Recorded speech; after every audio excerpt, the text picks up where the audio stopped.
Why would you push me? Don't You down on the ground. You down on the ground. Put me down now. Look at this ridiculousness.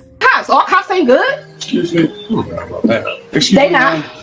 Excuse me, man. Hello. Excuse you. Well, get out of my way then. Why would you push me? Why would you push me? Don't You down on the ground. You down on the ground. Put me down now. Damn, you push me. They couldn't take me to. Everybody is focused on the arrest. I'm focused on the years that came before it. People keep asking, what happened? What happened? As you will see in the comments, I'll tell you what happened. A child spent years watching the adults or purported adults around her. That's what happened. Watch the video again.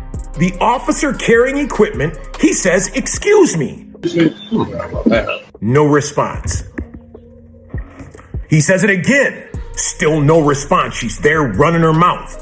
He attempts to move around the obstruction, and within seconds, the entire interaction explodes into yet another public confrontation. Then I read the comments. People are arguing about the officer. Lawsuits, lawsuits! People are arguing about the mother. People are arguing about the daughter. Very few people are asking the question that really matters. Why did this child spend the last 17 years learning what she learned? Children are not born knowing how to argue, run their mouths. They're taught. They're not born knowing how to handle conflict. They're taught. They're not born with de-escalation skills or escalation skills. They're taught. Parents are the first teachers a child will ever have. And children are remarkable imitators. They absorb everything. They watch how adults react when they are frustrated. They watch how adults treat strangers. They watch how adults respond to authority. And then one day, that child becomes an adult themselves, and the people act astonished that they're behaving exactly the way that you taught them. Really? That's a surprise to you? And that's a surprise to you? Listen to the conversation, not the politics, not the headlines. Listen to the communications itself. Language is learned. They not. Communication is learned. Conflict resolution is learned. Why would you push me? Don't Children hear thousands upon thousands of conversations before they're old enough to understand why those conversations even matter. And by adulthood, those patterns have become normal. You know, the they not home. They not. He not here. They not. They left they keys on they desk. That's normal to them. This is why parenting matters so much to me. Schools cannot undo 18 years of modeling. They not. Did they see in their parent? In a single home with no father? Police officers cannot undo 18 years of modeling.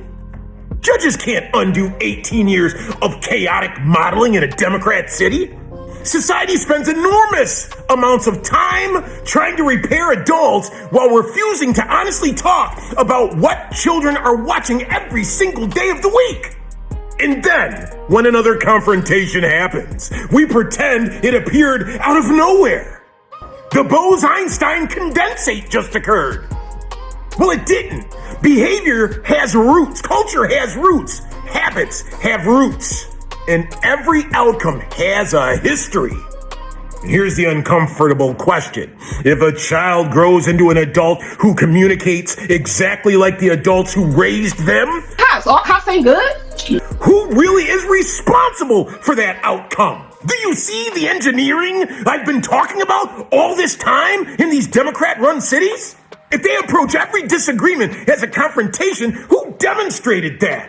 Why would you push me? Don't If they believe every interaction has to become louder instead of calmer, who modeled that? Where did they get that from? Children don't spend 17 years in a laboratory. They spend 17 years at home in front of you. That's where they learn what normal is. That's where they learn whether respect is earned or demanded. That's where they learn whether self-control matters, whether boundaries matter, whether authority matters. That's where they learn that accountability exists. I have no interest in pretending that this is just a once isolated incident. I see it all day, every day. I live in this doggone city. I'm interested in the outcomes. Every city has outcomes. Every neighborhood has outcomes. Every family has outcomes. Those outcomes don't appear by magic, folks. They are built one conversation, one habit, one example, in one generation at a time. The greatest inheritance a parent leaves a child isn't a house or a bank account. It's an example. Because children almost always become fluent in whatever they hear and become proficient in whatever they see.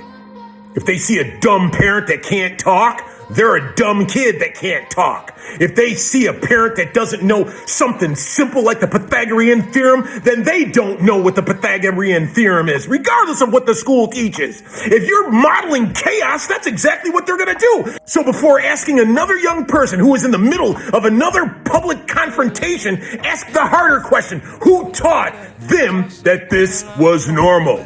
That's the conversation we keep avoiding. Until we're willing to answer that honestly, we'll keep watching the same outcomes, the same story play out with different names, different faces, different cities, and different dates. The outcome only changes when the example changes. Do better. Whole crew ready and they all want smoke. You a creep in a cheap fake chain. Tryna act tough, boy, stay in your lane. Touch mine once, now your face in the frame. Circle on your pick, everybody know your name. Get 'em, boys, get 'em. We don't play by children. You done woke up villains, now the whole block feeling. Get 'em, boys.